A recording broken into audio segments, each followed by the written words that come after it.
আসসালামু আলাইকুম। আমি আপনাদের দেখাবো এটা একটা টাটা 1615 ট্রাক।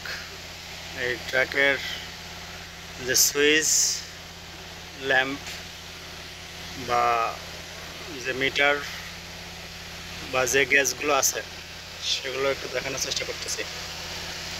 তো প্রথমেই যেটাতে শুরু করি সেটা হচ্ছে এটা এটা হচ্ছে ইগনিশন কিটা একেবারেই এটা কোনো ঘোরানো লাগে না, ঘোরাইতে গেলে লাইট জ্বালানোর জন্য ঘোরানো লাগে। তাছাড়া ইগনিশন সুইচের ভিতরে ঢুকাই দিলে সুইচ হয়ে যায়। এটা অলরেডি সুইচ হয়ে গেছে, ঠিক আছে। এটা উপরে উঠে থাকলে সুইচ অফ। তো এই ইগনিশন কিটা আমি যদি নিচে চাপ দিয়ে, এটা আছে ইঞ্জিন স্টার্ট বাটন, যেটা পুশ বাটন আর কি, আমি ক্লাচে ধরে রেখে সুইচ দিয়ে পুশ করলে স্টার্ট হয়ে যাবে। স্টার্ট হয়ে গেছে, ঠিক আছে। আবার এটা আছে বন্ধ করার জন্য, এই যে ইঞ্জিন স্টপের জন্য এটা টান দিব, ইঞ্জিন স্টার্ট অফ হয়ে গেছে। অফ হয়ে যাওয়ার পরে আমি আবার কী করব, সুইচটা টেনে অফ করে রাখলাম। এটা হচ্ছে ইগনিশন সুইচ, স্টার্টিং অন এবং স্টার্ট অফ সুইচ, এই তিনটা দেখালাম।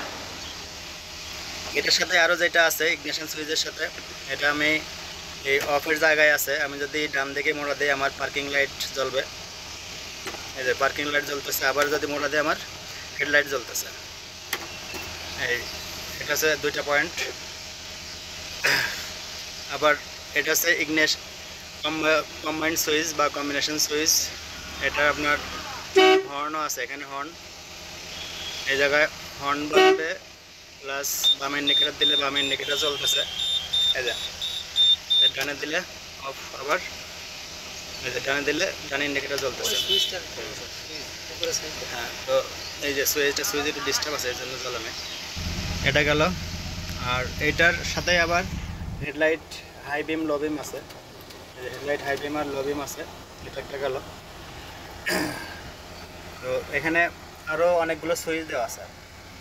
এখানে আছে অনেকগুলো সুইচ, যেগুলো আপনার যে ওয়াইপার লাইট, ইঞ্জিনের ক্যাবিন লাইট, তারপরে যে ফ্যান চলতেছে ফ্যানের লাইট, ঠিক আছে। বিভিন্ন ধরনের এই যে পিছনের সামনে যে ফগ লাইট যেগুলো আছে সেগুলো জ্বালানোর জন্য আছে।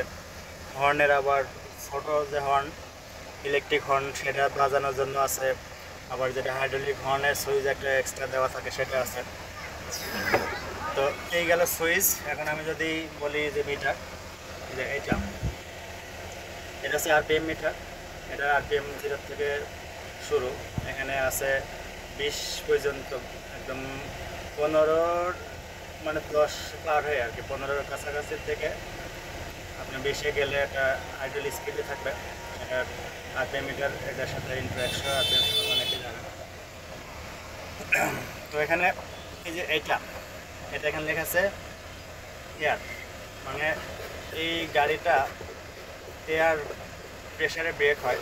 সেই এয়ার প্রেশারের আপনার যে এয়ার ট্যাঙ্ক আছে, দুইটা ট্যাঙ্ক আছে, এটা আর এটা, দুইটা ট্যাঙ্কে, এটা আর এটা, এই দুইটা ট্যাঙ্কে আপনার যদি এয়ার কম্প্রেসার কম থাকে বা বাতাস কম থাকে, সেক্ষেত্রে হয়তো ব্রেক হওয়ার সম্ভাবনা কম, অথবা গাড়ির যে ব্রেকিং লাইন, সে লাইনটা অনেক সময় জ্যাম হয়ে থাকে। মানে যদি আপনার এয়ার বাতাসের কম্প্রেসারটা সঠিক পর্যায়ে না থাকে, তাহলে আপনার চাকা লক হয়ে থাকে, সেটা একটা বিষয় আছে।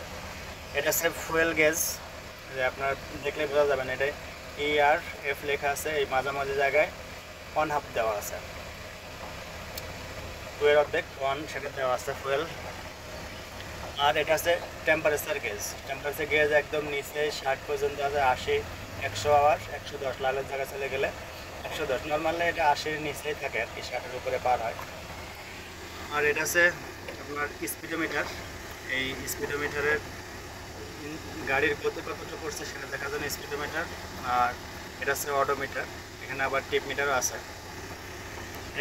গেল। তো এখানে একটা ইন্ডিকেটার দেখা যাচ্ছে, এটা ডান দিকে যখন আপনি ইন্ডিকেটার জ্বালাবেন তখন এটা জ্বলবে। এটা হচ্ছে হেডলাইট, যখন আপনি হাই বিমে দেবেন তখন এটা জ্বলবে। এটা হচ্ছে ওয়াটার ইন ফুয়েল, মানে ফুয়েল লাইনে যদি কোনো প্রকার পানি ঢুকে যায় তাহলে এখানে একটা ল্যাম্প জ্বলে আসবে সেটা। এই ল্যাম্পটা হচ্ছে আপনার যে ইঞ্জিনের কোনো সমস্যা যদি হয়ে থাকে সেটা এই ল্যাম্পটা হচ্ছে হলুদ এবং লাল বাতি জ্বলবে। এটা হচ্ছে পার্কিং বা ব্রেক হয়ে থাকলে বা পার্কিং ব্রেক দেওয়া থাকলে সেটা জ্বলবে। এটা হচ্ছে ডায়নামো বা অ্যাম্পিয়ার ল্যাম্প। এটা হচ্ছে ইঞ্জিন অয়েল ল্যাম্প।